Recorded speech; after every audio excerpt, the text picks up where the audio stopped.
The ancient common at Newbury Plantation, which today we know as Bartlet Mall, was formed more than 10,000 years ago. During the last ice age, receding glaciers left behind huge blocks of melting ice. This ice was so heavy that it formed a depression in the landscape that eventually filled up with fresh water, creating what's known as a kettle pond.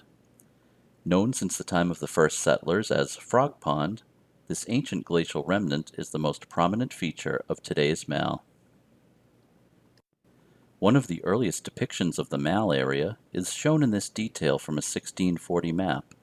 Published by John Currier in his 1902 History of Newbury, the author notes that this is a reproduction of an old print. Of note is the early reference to the Frog Pond by name. Also of note is the country road, today's High Street, which ran from the Parker River in Newbury to the ferry landing near Carr's Island. Finally, the unmarked way to Watts's Cellar is shown, what would one day become State Street in Newburyport. Shortly after Newburyport broke away from Newbury in 1764, creating their own town, a plan map of the area around the Frog Pond was created. The map, shown here, was created in 1771 and was based on an earlier map dated 1766. Already at this point, the familiar shape of the Mall, the common area around the Frog Pond, was beginning to take shape. Historian John Currier reproduced this same map in his 1906 History of Newburyport, making it slightly easier to read.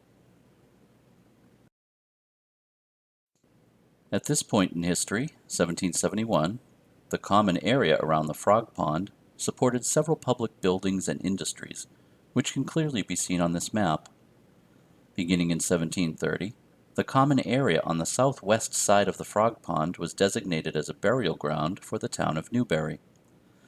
Also in that year, on the southeast side, a windmill for grinding corn and wheat was built on a small hill. The Potash House, located on the northwest side of the Frog Pond, was a collection point for household ashes.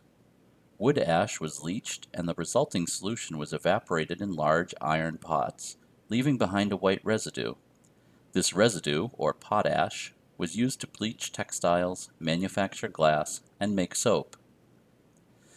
In 1754, on the edge of the burial grounds, the town of Newbury erected a powder house, which probably looked very similar to this example from Marblehead, which was built the same year. This is where Newburyport's militia would have kept its stock of gunpowder, musket flints, and bullets during the American Revolutionary War. Finally, we see the rope walk building along High Street. Built sometime around 1750, and at over 600 feet long, the rope walk supplied the ropes and rigging that local shipbuilders constantly demanded. In this 1774 drawing of the town, done from the vantage point of the burial ground, the rope walk easily dominates the northeast side of the Frog Pond. You can also see cows and ducks in the pond itself.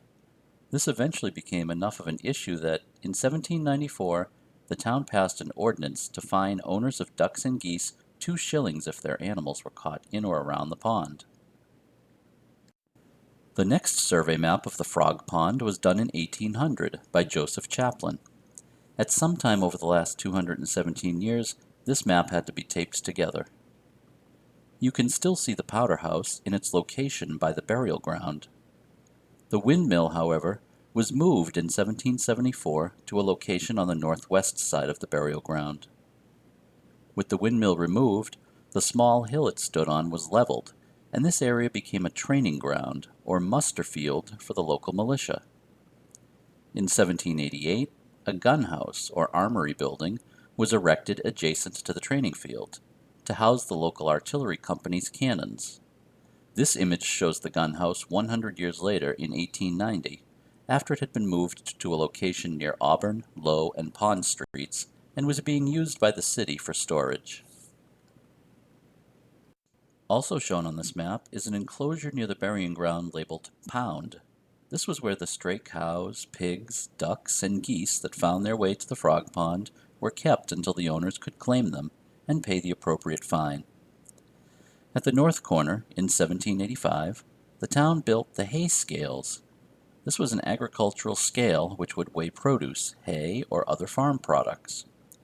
The most interesting feature of the scales, however, was that they weighed the entire cart at once, not just the cart contents, saving the need for farmers to unload and load their goods to be weighed. Close by the hay scales was the North Schoolhouse, built in 1790 of wood and then in brick in 1823. There was also a brick schoolhouse built at the southeast corner in 1796, with a second story added in 1803. But perhaps the most important thing that happened in 1800, when this plan was made, took place in this area along High Street, between the two schoolhouses. There was a deep ravine here filled with gravel that was filled in and graded at the expense of Captain Edmund Bartlett. Bartlett then laid out a broad promenade along High Street, planted with trees, similar to the grand public walk in London called Pall Mall. In honor of Bartlett's contribution to the town's common land, this area has been known ever since as Bartlet Mall. Captain Bartlett died shortly afterwards in 1804. The next year, 1805, saw the construction of another integral piece of the Mall's building history. Here is a drawing of the courthouse, designed by noted American architect Charles Bulfinch and completed in 1805. The building as seen here has many of Bulfinch's distinctive federal design elements, including the brick pillars and arches that supported the second-floor courtroom and the round Palladian window in the roof pediment. Also take note of the statue of Justice, part of the original design, on top of the building. The courthouse looked like this until 1853, when it was remodeled.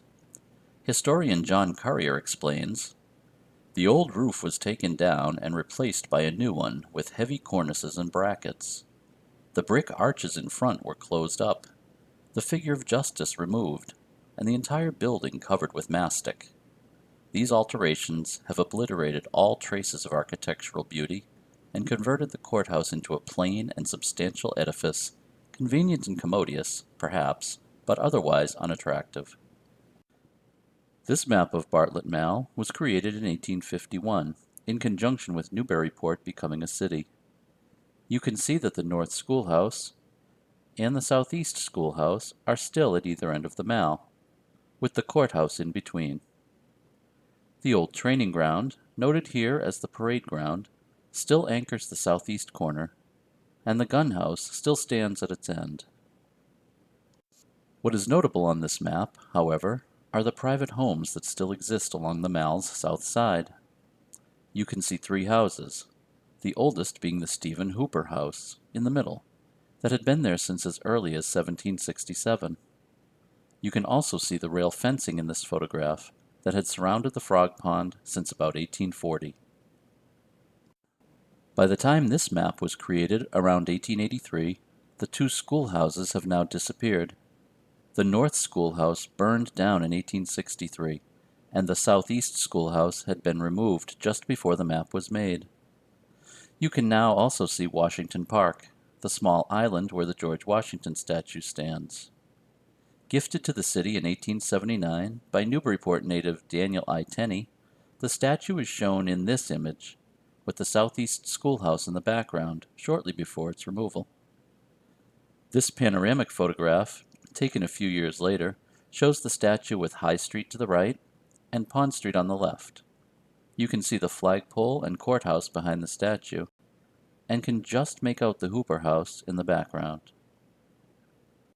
Shown clearly on this map, the Hooper House was the last of the private homes, which would soon be removed from the Mall area when the city acquired the last private parcels in the 1880s.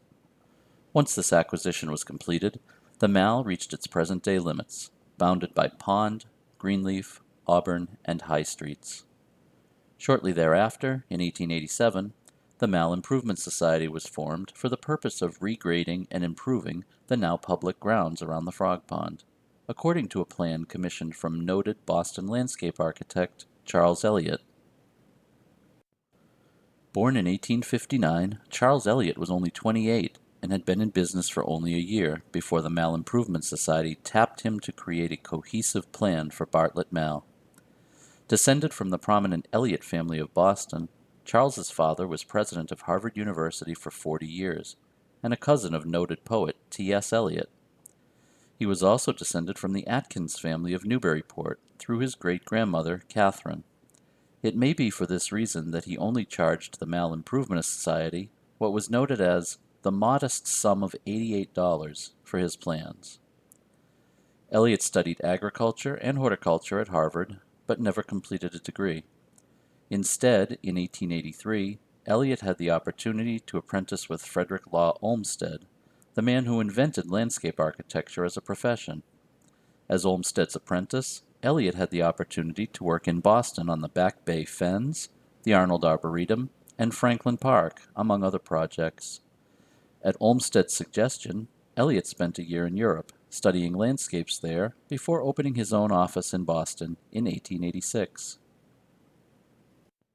Known for his natural systems approach to landscape architecture, perhaps Eliot's crowning achievement grew out of an essay he submitted in 1890 to Garden and Forest magazine in support of preserving a virgin stand of old trees in Belmont, Massachusetts, known as the Waverly Oaks. What this essay actually did was lay out a plan for preserving natural landscapes around Boston that were fast disappearing to development. Eliot proposed an association to hold and manage these land parcels just as the public library holds books and the art museum pictures, for the use and enjoyment of the public. This led directly to the formation of the Trustees of Reservations in 1891, the first private, non-profit conservation organization of its kind in the country. The trustees continue this work today, managing hundreds of acres of trails, woodlands, historic homes and gardens, and a dozen National Historic Landmark sites, including Castle Hill in Ipswich. Here we see Eliot's 1887 plan for the Bartlet Mall, which would be slightly revised in 1889. The first item of note is the large beach which surrounds the frog pond. This was proposed to be made of gravel, specifically to account for the changing water level of the pond in different seasons. As Eliot notes in his proposal, in the spring the pond stands some feet above its average summer level. In any season its area shrinks considerably. All this forbids enclosing it with a curb. Next are the sloping approaches to the beach area, shown as two paths on the southeast side, and as a driveway on the northwest Auburn Street side. This was an important design element, as the sloped approaches would allow access for carriages to make their way around the pond, along the gravel beach. An additional part of the design to accommodate carriages was the idea of long vistas. Eliot intended his design to allow people to see clear across the Mall Park from their carriages as they went around, so the trees are trimmed high to allow a distant, uninterrupted view. Trees were to be evenly spaced and of just one species, in this case nearly all elm. Trees were also to be planted only around the perimeter, by design, and not in the pathway triangles or flat lawn areas. A notable feature of Eliot's plan is the Broad Walk, proposed for the south side of the Mall, to match the promenade on the northeast side. While it would not be as broad as the High Street Broad Walk, which Eliot puts at 25 feet, it was designed to meet up with it at the southeast corner. Mindful of the many people the Mall Broad Walks would draw, this southeast corner was to be for pedestrian use only. In his letter to the Improvement Society, Eliot also notes that he has left frequent and ample openings upon the High Street curbing on the one hand, and upon steps which descend the bank upon the other. People coming from Green and Court Streets may cross the Broad Walk and go down to the pond shore by steps placed conveniently for them. He also designated a playing place, noting that the slopes in that area will have to be defended by dwarf fences and a special flight of steps to the pond beach, in order to keep the scholars of the Putnam School off the grass.